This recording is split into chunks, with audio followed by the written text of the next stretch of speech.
Comment traiter l'insomnie chronique? Mon nom est Jean Goulet, je suis médecin psychiatre et à l'aide de ce court vidéo, je vais vous expliquer les facteurs qui entretiennent les problèmes d'insomnie chronique.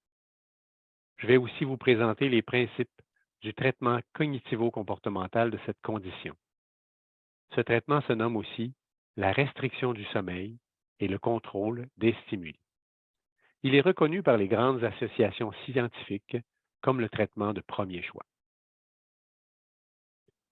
Pour en savoir davantage, nous vous invitons à parcourir les pages de notre site Internet www.tccmontréal.com. Vous y trouverez un guide pour les thérapeutes, un manuel pour le grand public, des questionnaires, des agendas de sommeil et des fiches thérapeutiques. Vous pourrez aussi visionner une autre vidéo plus longue et plus détaillée. Qu'est-ce que l'insomnie? L'insomnie se caractérise par des difficultés à s'endormir ou à rester endormi. Le sommeil est souvent léger et fractionné. Ces problèmes sont présents la plupart des nuits. Ce qui est parfois moins connu, c'est que l'insomnie se caractérise aussi par des conséquences le jour. On peut souffrir de fatigue, de difficultés de concentration et d'une plus grande sensibilité émotive. Ces symptômes peuvent même avoir un impact significatif sur le fonctionnement. Thérapie ou médicaments? La thérapie est au moins aussi efficace que les médicaments. Elle devient particulièrement avantageuse à long terme. En effet, le maintien avec la thérapie est excellent à long terme, alors que plusieurs médicaments perdent leur efficacité. C'est ce qu'on appelle la tolérance. Le graphique que vous voyez résume les résultats d'une étude de 2 ans qui montre que l'efficacité de la thérapie, en noir sur le diagramme, se maintient très bien, alors que le médicament, en bleu, présente une efficacité plus limitée et qui s'effrite avec le temps. Non seulement la thérapie a beaucoup d'avantages en termes d'efficacité, mais les médicaments ont aussi plusieurs inconvénients en termes d'effets secondaires. Notons en particulier la dépendance pour certains d'entre eux. Mentionnons aussi, surtout chez les personnes âgées, les problèmes de mémoire, la somnolence de jour, les risques accentués d'accidents de la route ou de chute. La réponse est donc claire, la thérapie est le premier choix. C'est d'ailleurs pour ces raisons que toutes les grandes associations scientifiques recommandent la thérapie cognitivo-comportementale comme un premier choix dans le traitement de l'insomnie chronique. Comme plusieurs problèmes de santé peuvent provoquer de l'insomnie, il est utile d'avoir une bonne évaluation. Parlez-en à votre médecin. Abordons maintenant la question de l'hygiène du sommeil. Il s'agit des habitudes de vie qui peuvent avoir un effet sur le sommeil.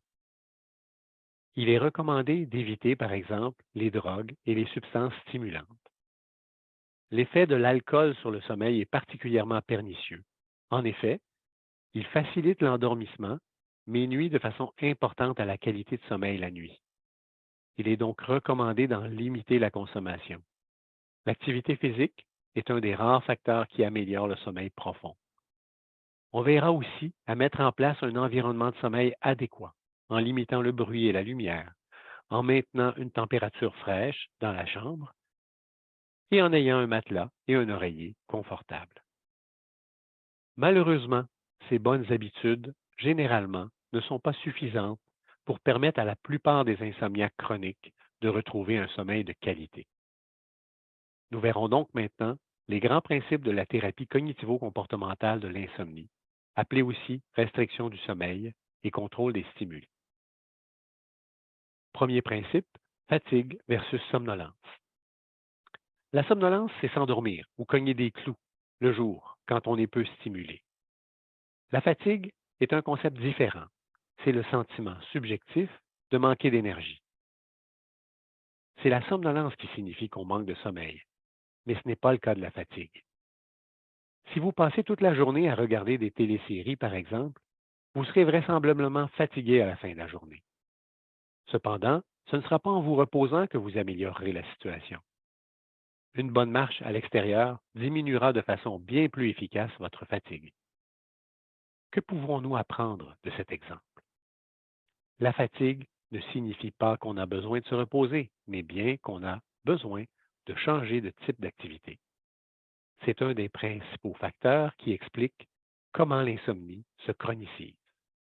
Les polysomnographies en laboratoire, PSG sur la diapositive, nous permettent de savoir précisément combien de temps la personne a dormi, la fréquence et la durée de ses éveils, etc. On a utilisé cet examen pour étudier les personnes qui souffrent d'insomnie chronique. On a appris que les insomniaques dorment en général beaucoup plus que ce qu'ils pensent en termes de quantité, mais que leur problème principal se situe au niveau de la qualité, qui est encore plus mauvaise que ce qu'ils imaginent. Il n'est pas rare de voir un insomniaque avoir de 50 à 100 micro-réveils dans une nuit. Bref, l'insomniaque croit qu'il a un problème de quantité, mais il a surtout un problème de qualité. Cette pauvre qualité de sommeil explique en grande partie les conséquences le jour. Et, logiquement, comme l'insomniaque pense qu'il manque de sommeil et que ça explique sa fatigue, il va essayer de compenser en se couchant plus tôt, en se levant plus tard les jours de congé ou en faisant des siestes. Et tout ce qu'il tente de faire pour améliorer la quantité de sommeil vient en fait aggraver son principal problème, qui est la qualité de son sommeil, qui se détériore encore davantage. Et c'est le cercle vicieux qui explique comment l'insomnie devient chronique. C'est pour cette raison qu'une des recommandations principales consiste à limiter le nombre d'heures passées au lit. On génère ainsi une pression de sommeil qui en améliorera rapidement la qualité. Il faut toutefois être prudent, car cette privation partielle de sommeil peut provoquer de la somnolence le jour, augmenter le risque d'accident de la route ou aggraver des symptômes dépressifs, anxieux ou des douleurs chroniques. Un thérapeute expérimenté pourra vous indiquer comment procéder. Soignez votre horloge biologique. Nous avons une horloge dans notre cerveau qui lui permet de bien faire la différence entre le jour et la nuit. Les horaires irréguliers, le sommeil léger font en sorte que le cerveau des personnes qui souffrent d'insomnie fait nettement moins bien cette différence. C'est un peu comme si l'insomniaque était à moitié éveillé toute la nuit et à moitié endormi toute la journée. C'est pour cette raison qu'il est important de maintenir des horaires très réguliers. L'heure de lever est particulièrement importante. Maintenez donc une heure de lever régulière 7 jours sur 7, incluant les jours de congé. Pour la même raison, on suggère de limiter les siestes. N'en faites qu'en cas de somnolence. N'en faites pas s'il n'y a que de la fatigue sans somnolence.